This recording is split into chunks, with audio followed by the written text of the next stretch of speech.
कुंडली का एक ऐसा हाउस जो आपको बिना मेहनत का पैसा देता है, यानी कि बिना मेहनत का बड़ी मात्रा में जो धन लाभ, प्रॉपर्टी का लाभ जो मिलता है, वो कुंडली का कौन सा भाव है? वो कुंडली का भाव है आपका 8th हाउस। यानी कि 8th हाउस अगर आपकी कुंडली में किसी प्रकार से पॉजिटिव है या एक्टिव है आपकी कुंडली में किसी प्रकार से, तो आपको पैतृक संपत्ति से अचानक धन लाभ आपको हो सकता है। आपकी कोई जो पुरानी संपत्ति थी और आपका अष्टम भाव एक्टिव हो जाए तो अचानक आपको धन लाभ के योग बनते हैं। बहुत से लोगों की पैतृक संपत्ति में भी समस्या आती है। वो क्यों आती है?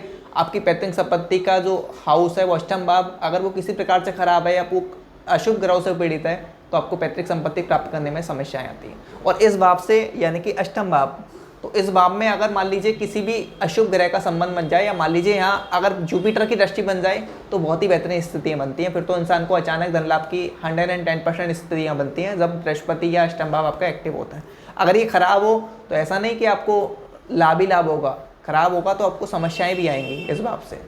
पैतृक संपत्ति लाभ की जगह आपको और हानि हो सकती है, कोर्ट केस बन सकते हैं, हेल्थ इश्यूज आ सकते हैं, आपको ऑपरेशन की स्थितियां बन सकती हैं अष्टम भाव खराब होने से। और अष्टम स्थान हमारी मृत्यु का भी माना जाता है और अष्टम भाव ऑकल्ट साइंस का भी माना जाता है, जिसको गुप्त ज्ञान होता है। बहुत से लोगों को ऑकल्ट साइंस में बड़ी रुचि होती है, ज्योतिष विद्या, पालमिस्ट्री या किसी प्रकार से तंत्र शास्त्र में भी जो व्यक्तियों की रुचि एक्टिव होती है वो अष्टम भाव से होती है। आपकी अष्टम भाव की जब जब दशा आएगी तब तक आपको ऑकल्ट साइंस की तरफ या गहन विद्या की तरफ आपका इंटरेस्ट जगेगा।